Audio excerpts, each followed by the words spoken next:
Hello, പുതിയൊരു വീഡിയോയിലേക്ക് എല്ലാവർക്കും സ്വാഗതം. ഇതൊരു സൺഡേ വ്ളോഗാണ് കേട്ടോ. അപ്പോൾ രാവിലെ തൊട്ട് വൈകുന്നേരം വരെയുള്ള കാര്യങ്ങളെല്ലാം തന്നെ ഷെയർ ചെയ്തിട്ടുണ്ട്.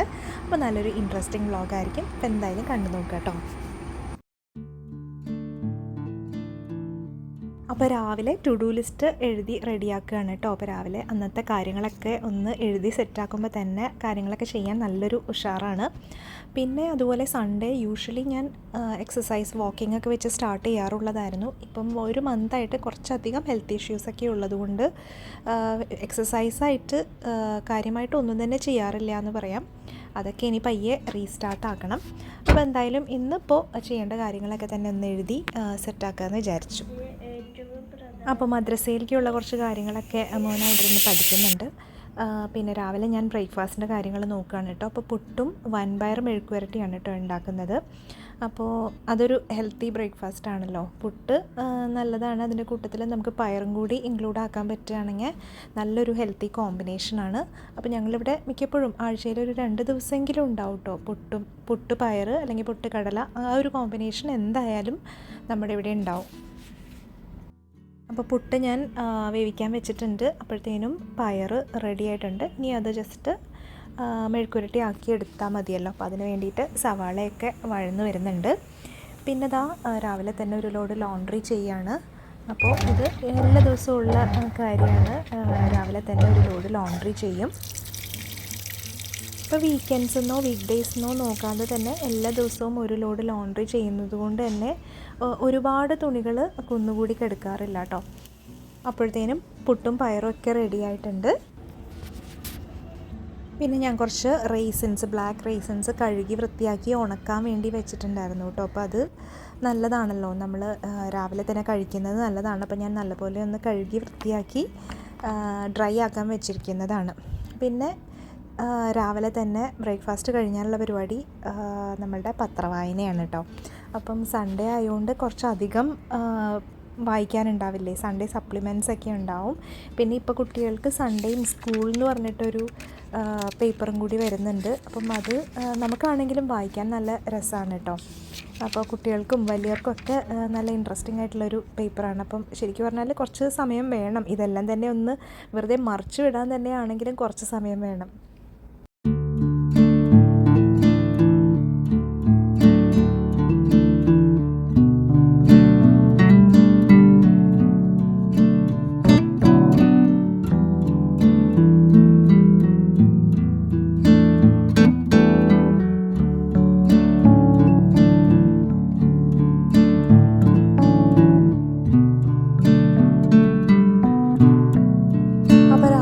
ഒന്ന് റിലാക്സിങ് ആയതിന് ശേഷമാണ് ഞാൻ പാത്രമൊക്കെ ഒന്ന് ഒതുക്കി വെച്ചായിരുന്നു. അപ്പോൾ ബാക്കി പാത്രം കഴുകി എടുക്കുന്നത് അതിന് ശേഷമാണ് കേട്ടോ. നമുക്ക് സൺഡേ ആയതുകൊണ്ട് തന്നെ കുറച്ചൊന്ന് റിലാക്സ്ഡ് ആയിട്ട് തന്നെ ജോലികൾ ചെയ്യാമല്ലോ. അപ്പോൾ ഇനിയിപ്പോൾ ലഞ്ചിൻ്റെ കാര്യങ്ങൾ നോക്കാനുണ്ട്. അപ്പോൾ നാടൻ ചിക്കൻ ഇരിപ്പുണ്ടായി. അപ്പോൾ അത് വെച്ചിട്ടൊരു ചെറിയ തട്ടിക്കൂട്ട് കറി ഉണ്ടാക്കണം. പിന്നെ ചോറും ഉണ്ടാക്കണം. പിന്നെയെന്ന് പറഞ്ഞാൽ മോൻ്റെ സയൻസ് പ്രോജക്റ്റിനൊന്ന് അവനെ ഹെൽപ്പ് ചെയ്യാനുണ്ട്. അപ്പോൾ ചെറിയൊരു പ്രോജക്റ്റ് അടുത്ത ദിവസം ചെയ്ത് കൊണ്ടുപോകാനുണ്ട്. അപ്പോൾ ആ കാര്യങ്ങൾ ചെയ്യണം. അതുപോലെ കിച്ചൺ ഡീപ്പ് ക്ലീനിങ് ചെറിയ ചെറിയ രീതിയിൽ ചെയ്യുന്നുണ്ടായിരുന്നു സൈഡായിട്ട്. അപ്പോൾ ഒരു 30 മിനിറ്റ്സ് വെച്ചിട്ട് ചെയ്യാറുണ്ട്. അപ്പോൾ അതും ഒരു 30 മിനിറ്റ്സ് ഇന്ന് ചെയ്യണം എന്ന് വിചാരിച്ചിട്ടുണ്ട്. അപ്പോൾ അതൊക്കെ കാര്യങ്ങളാണ് കേട്ടോ ഇനി പെൻഡിങ് ആയിട്ടുള്ളത്. അങ്ങനെ പാത്രമൊക്കെ കഴുകി തീർന്നിട്ടുണ്ട്. അപ്പോഴത്തേനും നമ്മൾ നേരത്തെ ലോണ്ട്രി ചെയ്തത് അതവിടെ കഴിയാറായിട്ടുണ്ട്. അപ്പോൾ അങ്ങനത്തെ കാര്യങ്ങളൊക്കെ സൈഡ് ബൈ സൈഡ് നടക്കുന്നുണ്ട്. അതിൻ്റെ ഇടയിൽ നമ്മുടെ വീടൊക്കെ ഒന്ന് ഒതുക്കിയിടണം. ചെറുതായിട്ട് തുടക്കിയൊന്നുമില്ല കേട്ടോ, ജസ്റ്റ് ഒന്ന് അടിച്ചിടുക. അപ്പോൾ അത്രയും കാര്യങ്ങളൊക്കെയാണ് പിന്നെ ചെയ്യാനുള്ളത്.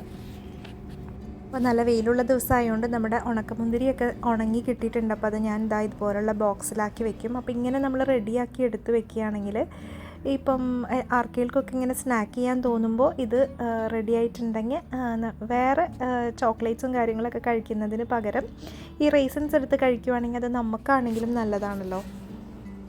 പിന്നെ ഞാൻ കുറച്ച് നേരം എൻ്റെ നല്ല പുറത്തിടുന്ന ഡ്രസ്സൊക്കെ ഒന്ന് അയൺ ചെയ്ത് വെക്കാമെന്ന് വെച്ചു. കാര്യം എനിക്ക് നല്ല മടിയുള്ളൊരു കാര്യമാണ് കേട്ടോ. അപ്പോൾ ഞാൻ ഇടയ്ക്ക് വെച്ചിട്ട് ഒരു 10 ഡ്രസ്സ് വെച്ചിട്ട് തേക്കുക അങ്ങനെയൊക്കെ വിചാരിച്ചിരുന്നു. പിന്നെ അത് ബ്രേക്കായി. പിന്നെ എന്തായാലും സൺഡേ ആയതുകൊണ്ട് അതൊന്ന് ചെയ്ത് വെക്കാം. അപ്പം കബേർഡിൽ ഒരു ചെറിയ സെക്ഷൻ ഒന്ന് ഓർഗനൈസ് ആയിട്ട് ഇരിക്കുകയും ചെയ്യും. അപ്പം ആ ഒരു കാര്യം ഞാനങ്ങ് ചെയ്തു വെച്ചു കേട്ടോ. പിന്നെ ചിക്കൻ ഞാൻ കഴുകി വൃത്തിയാക്കി വെച്ചിട്ടുണ്ടായിരുന്നു. അപ്പം അതിനാവശ്യമുള്ള സാധനങ്ങളെല്ലാം തന്നെ റെഡിയാക്കി വെച്ചിട്ട് പെട്ടെന്ന് തന്നെ ചിക്കൻ കറി റെഡിയാക്കി എടുക്കുകയാണ് കേട്ടോ. നമ്മൾ ഈസി ആയിട്ട് ചെയ്യില്ലേ, എല്ലാ സാധനങ്ങളും ചിക്കനിൽ തിരുമ്മി പിടിപ്പിച്ചിട്ട് മസാലപ്പൊടികളും ഇട്ടതിന് ശേഷം നല്ലപോലെ വിസിൽ കൊടുത്താൽ ചിക്കൻ കറി റെഡിയാക്കി കിട്ടും. അങ്ങനെ ഏറ്റവും ഈസി ആയിട്ട് അങ്ങ് ചെയ്യുന്ന ആ ഒരു മെത്തേഡിലാണ് കേട്ടോ ഇന്ന് ചെയ്യുന്നത്. പിന്നെ ഞാൻ നേരത്തെ പറഞ്ഞില്ലായിരുന്നു മോൻ്റെ സയൻസ് പ്രോജക്റ്റ്. അപ്പം വർക്കിംഗ് മോഡലൊക്കെ ചെയ്യണമെന്ന് ആഗ്രഹം ഉണ്ടായിരുന്നുവെങ്കിലും ഒന്നിനും സമയമൊന്നും കിട്ടിയില്ല. പിന്നെ എനിക്കും തീരെ സുഖമില്ലാത്തതുകൊണ്ട് ഇതിപ്പം പെട്ടെന്നൊരു ഐഡിയ വന്നപ്പോഴത്തേനും നമ്മൾ ജസ്റ്റ് ചെയ്തെടുക്കുകയാണ് കേട്ടോ. ഇത് ഒരു ടാൻഗ്രാം എന്ന് പറഞ്ഞിട്ട് ഒരു ചൈനീസ് പസിലാണ്. അതായത് ഒരു സ്ക്വയറിനെ നമുക്ക് 7 വ്യത്യസ്തമായിട്ടുള്ള ഷേപ്സ് ആയിട്ട് ഡിവൈഡ് ചെയ്ത് മുറിച്ച് കഴിഞ്ഞാൽ ആ ഷേപ്സ് വെച്ചിട്ട് നമുക്ക് പലതരം ഡിഫറെൻറ്റ് ഷേപ്സ് നമുക്ക് ക്രിയേറ്റ് ചെയ്തെടുക്കാൻ പറ്റും. അപ്പോൾ ഈ സ്ക്വയർ ഷേപ്പിലുള്ള ഒരു കാർഡ്ബോർഡ് പീസിനെ ഈ പറഞ്ഞ ഡിഫറെൻറ്റ് ഷേപ്സ് ആയിട്ട് കട്ട് ചെയ്തിട്ട് ഡിഫറെൻറ്റ് കളേഴ്സിൽ നമ്മൾ കളർ ചെയ്തെടുത്തിട്ടുണ്ട്. പിന്നെ അത് ഉണങ്ങാൻ വേണ്ടി വെച്ചേക്കാണ് കേട്ടോ. അതിൻ്റെ ഇടയിൽ നമ്മുടെ കറിയും റെഡിയായി. അപ്പോൾ അതൊക്കെ സെറ്റായി. ഇനി ഒരു ചാർട്ട് പേപ്പർ റെഡിയാക്കാനുണ്ട്. ഇതിപ്പോൾ വൈകുന്നേരം ഒരു 5 മണി സമയമായിട്ടുണ്ട് കേട്ടോ. അപ്പോൾ ഞാനൊരു 30 minutes kitchen cleaning part by പാർട്ടായിട്ടാണ് ഇപ്പോൾ ഡീപ്പ് ക്ലീനിങ് ചെയ്യുന്നത്. അപ്പോൾ ഞാൻ വിചാരിച്ചൊരു ഹാഫ് ടു 45 മിനിറ്റ്സ് ഒന്ന് കിച്ചൺ ക്ലീനിങ് ഏതെങ്കിലും ഒരു പോർഷൻ ചെയ്യാമെന്ന് വിചാരിച്ചിട്ട് വന്നിരിക്കുകയാണ് കേട്ടോ. അപ്പം കുറച്ച് പാത്രങ്ങൾ എടുത്ത് വെക്കാനുണ്ട്. അപ്പോൾ ആദ്യമേ പാത്രങ്ങൾ എടുത്ത് വെച്ചതിന് ശേഷം നമുക്ക് സ്റ്റാർട്ട് ചെയ്യാം.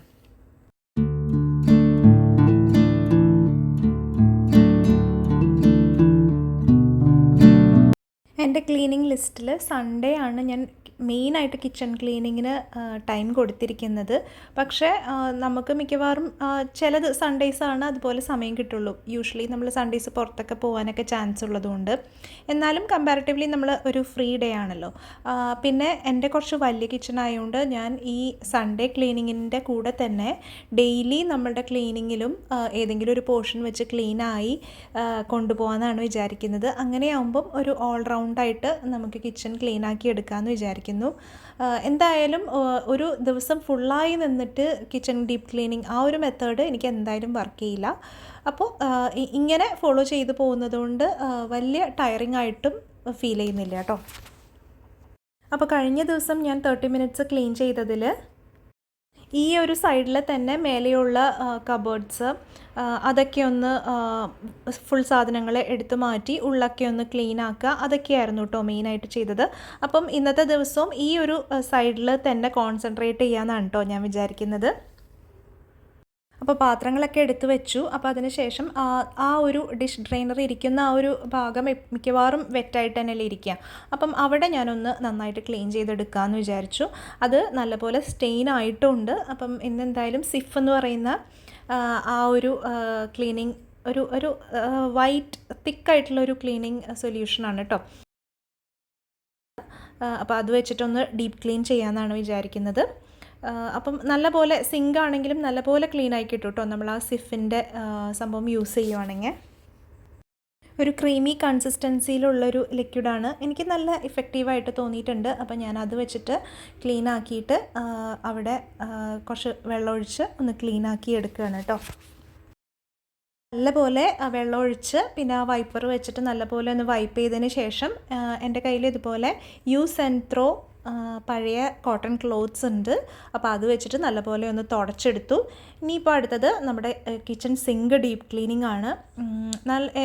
എനിക്ക് തോന്നുന്നു ഒരു 2 ദിവസം കൂടുമ്പോഴെങ്കിലും ഇതേപോലെ ഡീപ്പ് ക്ലീൻ ചെയ്താൽ മാത്രമാണ് സിങ്ക് ഒന്ന് നല്ലപോലെ വൃത്തിയായി കിടക്കുന്നത്. പിന്നെ എന്തായാലും ഈ ഒരു സൈഡ് ക്ലീൻ ആക്കുന്ന ടൈമിൽ നമുക്ക് സിങ്കും ഒന്ന് ഡീപ്പ് ക്ലീൻ ചെയ്തെടുക്കാമെന്ന് വിചാരിച്ചു. നമ്മുടെ ഇവിടുത്തെ ഡബിൾ ബൗൾ സിങ്കാണ് കേട്ടോ. അതായതുകൊണ്ട് തന്നെ കുറച്ച് ക്ലീനിങ് കുറച്ച് അധികം വരുമെങ്കിലും എനിക്ക് അങ്ങനെ ഡബിൾ ബൗൾ യൂസ് ചെയ്യുന്നത് നല്ല ഹെൽപ്ഫുള്ളാണ്. അപ്പം പിന്നെ ഇത് മാറ്റ് ഫിനിഷ് ആയിട്ടുള്ള സിങ്കാണ്. പക്ഷേ ഞാൻ നമ്മുടെ സ്റ്റീൽ സ്ക്രബും യൂസ് ചെയ്യാറുണ്ട് കേട്ടോ ഡീപ്പ് ക്ലീൻ ചെയ്യാൻ വേണ്ടിയിട്ട്. അപ്പോൾ അതാ നമ്മുടെ സിങ്കും നല്ല ക്ലീൻ ആയിട്ടുണ്ട് കേട്ടോ.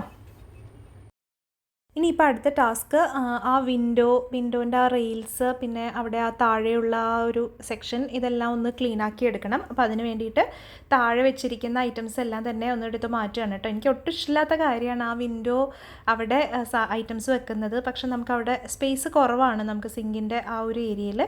അപ്പോൾ അത്യാവശ്യമുള്ള ഐറ്റംസ് വെക്കാതെ നിവൃത്തിയില്ല. പിന്നെ നമ്മളിവിടെ മോസ്ക്യൂട്ടോ നെറ്റ്സ് കൊടുത്തിട്ടുണ്ട്. അപ്പം നല്ല നമുക്ക് തുറന്നിടാനൊക്കെ എളുപ്പമാണെങ്കിലും ഈ നെറ്റ്സിലെല്ലാം നല്ല പോലെ അഴുക്ക് പിടിക്കും. നല്ല പൊടിയാണ് കേട്ടോ, പറയാണ്ടിരിക്കാൻ വയ്യ. അപ്പം ഇവിടെയും എനിക്ക് ഹെൽപ്ഫുള്ളാവുന്നത് നമ്മൾ കട്ട് ചെയ്ത് വെച്ചിരിക്കുന്ന use and throw old cotton clothes ആണ്. അപ്പം ഇത് തന്നെയാണ് ഇങ്ങനത്തെ ഡീപ്പ് ക്ലീനിങ്, ഒരുപാട് ഡേർട്ടി ആയിട്ടുള്ള അല്ലെങ്കിൽ അഴുക്ക് എന്തായാലും ആവും എന്ന് ഉറപ്പുള്ള ഏരിയാസിലെല്ലാം ആ ഒരു തുണി വെച്ചിട്ടാണ് ക്ലീൻ ചെയ്യുക. അപ്പം നല്ല പോലെ വൈപ്പ് ചെയ്താൽ തന്നെ അതിൽ നല്ല പോലെ അഴുക്ക് പിടിക്കും. പിന്നെ അത് കഴുകിയെടുക്കുക എന്ന് പറയുന്നത് നല്ല പാടുമാണ്. പിന്നെ എൻ്റെ കയ്യിൽ ഇഷ്ടം പോലെ അങ്ങനത്തെ ഓൾഡ് കോട്ടൺ ക്ലോത്ത്സ് റെഡിയായിട്ട് ഞാൻ കട്ട് ചെയ്ത് വെച്ചിട്ടുണ്ട്. അതുകൊണ്ട് തന്നെ അത്യാവശ്യം ക്ലീൻ ചെയ്തതിന് ശേഷം അത് ത്രോ അവേ ചെയ്യുന്നത് തന്നെയാണ് ഏറ്റവും നല്ലതായിട്ട് തോന്നിയിട്ടുള്ളത് കേട്ടോ. പിന്നെ ഈ ഒരു കമ്പി തുടയ്ക്കാൻ നല്ല പാടാണ് കേട്ടോ. നമ്മുടെ ആ സിങ്കിൻ്റെ തട്ടിൻ്റെ അവിടെ കയറി നിന്നിട്ട് വേണം ചെയ്യാൻ. അപ്പം ഒരു അടുപ്പിച്ച് നമുക്ക് ക്ലീൻ ചെയ്യാന്ന് പറഞ്ഞാൽ നല്ല മടിയുള്ളൊരു പണിയാണ്. അപ്പം ഇന്നെന്തായാലും ആ ഒരു ടാസ്ക് ചെയ്ത ആ ഒരു ഫ്ലോയിൽ ഞാൻ ആ ഒരു ഏരിയയും കൂടി അങ്ങ് ക്ലീൻ ചെയ്യാൻ പ്ലാൻ ചെയ്യായിരുന്നു കേട്ടോ. അതുപോലെ ആ ഒരു ബെൽസ് അവിടെ ഹാങ് ചെയ്തിട്ടില്ലേ, അതിലൊക്കെ നല്ല പൊടി ഉണ്ടാവും കേട്ടോ. അപ്പോൾ അതും തന്നെ ഞാനൊന്ന് ക്ലീൻ ചെയ്തെടുക്കാൻ വേണ്ടി എടുത്ത് മാറ്റുകയാണ്.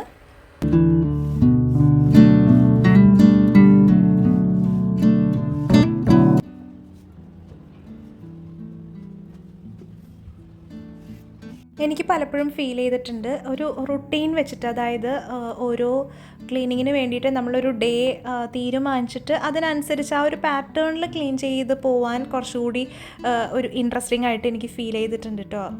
അതായത് നമ്മൾ അങ്ങനെ ചെയ്യുമ്പോൾ നമുക്കതൊരു ഗെയിം പോലെ, അതല്ലെങ്കിൽ നമ്മളൊരു ടു ഡു ലിസ്റ്റ് എഴുതുമ്പോൾ ഇന്ന് ക്ലീൻ ചെയ്യാനുള്ളത് ഇത്രയും അങ്ങനെ ചെയ്തിട്ട് ആ ഒരു ടാസ്ക് ഫിനിഷ് ചെയ്ത് അങ്ങനെ ക്ലീൻ ചെയ്യുമ്പോൾ ക്ലീനിങ് ഒരു വലിയ ടാസ്ക് ആയിട്ടോ, അതൊരു നമുക്ക് പ്രത്യേകിച്ച് ഈ ക്ലീനിങ് അത്ര ഇഷ്ടമില്ലാത്തവർക്കാണ് ഇങ്ങനെയൊക്കെ പ്ലാൻ ചെയ്തിട്ട് അത് ഫിനിഷ് ചെയ്ത് പോകുമ്പോൾ നമുക്ക് കുറച്ച് ഹാപ്പി ആയിട്ടൊക്കെ ചെയ്യാൻ പറ്റുന്നത്. അതുപോലെ നല്ലൊരു സാറ്റിസ്ഫാക്ഷൻ നമുക്ക് കിട്ടുമല്ലോ അങ്ങനെ ചെയ്യുമ്പോൾ. അപ്പോൾ എനിക്കങ്ങനെയാണ്. അതുകൊണ്ട് തന്നെ ഞാൻ കഴിയണതും ക്ലീനിങ് ലിസ്റ്റ്, സ്കെഡ്യൂൾസ്, റുട്ടീൻസ് ഇതൊക്കെ ഉണ്ടാക്കാൻ വേണ്ടി ശ്രമിക്കാറുണ്ട് കേട്ടോ ക്ലീനിങ്ങിന് വേണ്ടിയിട്ട്. പിന്നെ ക്ലീൻ ചെയ്യുമ്പോഴും ഓർഗനൈസ് ചെയ്യുമ്പോഴും ഞാൻ ഫേസ് ചെയ്യുന്നൊരു മെയിൻ പ്രശ്നം എന്ന് വെച്ചാൽ സാധനങ്ങൾ അധികം വരുന്നതിൻ്റെ ഒരു ബുദ്ധിമുട്ടാണ്. അപ്പോൾ എത്ര ഡീക്ലട്ടറിങ് ചെയ്താലും നമ്മൾ കൂടുതൽ വാങ്ങുകയാണെങ്കിൽ പിന്നെയും സാധനങ്ങൾ നമ്മുടെ വീട്ടിലോട്ട് അല്ലെങ്കിൽ ആ സ്പേസിലോട്ട് വരുമല്ലോ. അപ്പോൾ പിന്നെ മാക്സിമം നമ്മൾ ആ ഒരു ബാലൻസ് കീപ്പ് ചെയ്യാൻ ശ്രദ്ധിക്കുമ്പോൾ അല്ലെങ്കിൽ കൂടുതൽ ഡീക്ലട്ടർ ചെയ്യാൻ ട്രൈ ചെയ്യുമ്പോൾ നമുക്ക് കുറച്ച് ഈസി ആയിട്ട് വരും അല്ലേ. അപ്പോൾ ഞാൻ ആ എടുത്ത ബെൽസ് ഇല്ലേ, ചൈനീസ് ബെൽസ്, അത് ഒന്ന് ക്ലീൻ ചെയ്തെടുക്കണം കേട്ടോ. അതിൻ്റെ സൈഡിലൊക്കെ നല്ല പൊടിയായിട്ടുണ്ട്. അപ്പോൾ ഞാൻ അതവിടെ ഹാങ് ചെയ്തിട്ടാണ് ക്ലീൻ ആക്കുന്നത്. അതല്ലെങ്കിൽ അതിങ്ങനെ കെട്ട് പിണഞ്ഞ് പോരും.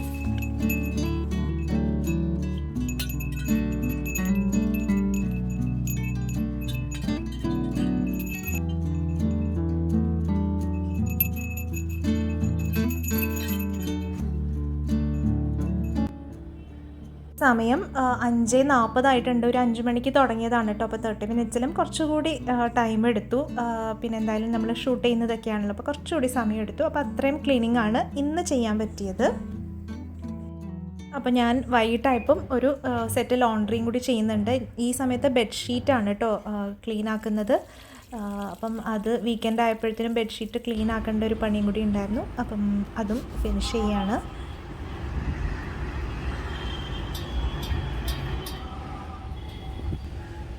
അപ്പോൾ ഞാനൊരു ക്ലീനിങ് ചെക്ക് ലിസ്റ്റ് ആക്കി വെച്ചിട്ടുണ്ട് കേട്ടോ.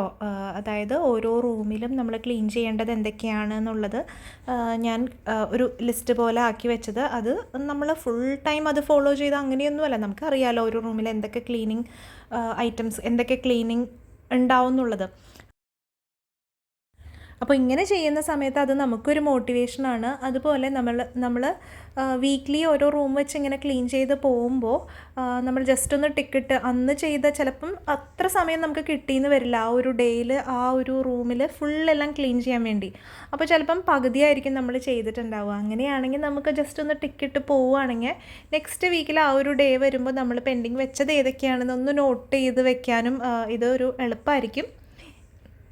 അപ്പം ഇങ്ങനെയൊന്നും ചെയ്യാതെ തന്നെ നമുക്ക് ക്ലീനാക്കി എടുക്കാം. പക്ഷേ ചിലപ്പോഴെങ്കിലും ഇങ്ങനെയൊക്കെ ചെയ്യുമ്പോൾ നമുക്കതൊരു ഒരു ഹാപ്പി ആയിട്ടും കുറച്ചുകൂടി ഒരു ഇഷ്ടത്തോടു കൂടി ചെയ്യാനും അത് ഹെൽപ്പ് ചെയ്യുന്നത് പോലെ എനിക്ക് ഫീൽ ചെയ്തിട്ടുണ്ട് കേട്ടോ. ഈ ഒരു ലിസ്റ്റ് ഉണ്ടാക്കിയപ്പോൾ ഞാൻ കിച്ചൺ ഇൻക്ലൂഡ് ചെയ്തിട്ടില്ല കേട്ടോ. അല്ലാതെ ബാക്കി റൂംസിൽ ഏതൊക്കെ ഏരിയാസ് ക്ലീൻ ചെയ്യാനുണ്ട്, അപ്പോൾ അതാണ് കേട്ടോ നമ്മൾ ലിസ്റ്റ് ഉണ്ടാക്കിയത്. അപ്പോൾ കുറച്ച് നേരം അതൊക്കെ ചെയ്തു. പിന്നെ അതുപോലെ സൺഡേ ആയതുകൊണ്ട് ആ ഒരു വീക്കിന് വേണ്ടിയിട്ട് ഒരു ചെറിയ മീൽ പ്ലാനിങ് ചെയ്തു വെച്ചിട്ടുണ്ട്. വലിയ രീതിയിൽ മീൽ പ്ലാനിങ് ഫോളോ ചെയ്യാറില്ലെങ്കിലും ഒരു ജനറൽ ഐഡിയ കിട്ടാൻ വേണ്ടിയിട്ട് ഇങ്ങനെയൊന്ന് എഴുതി വെക്കാറുണ്ട് കേട്ടോ.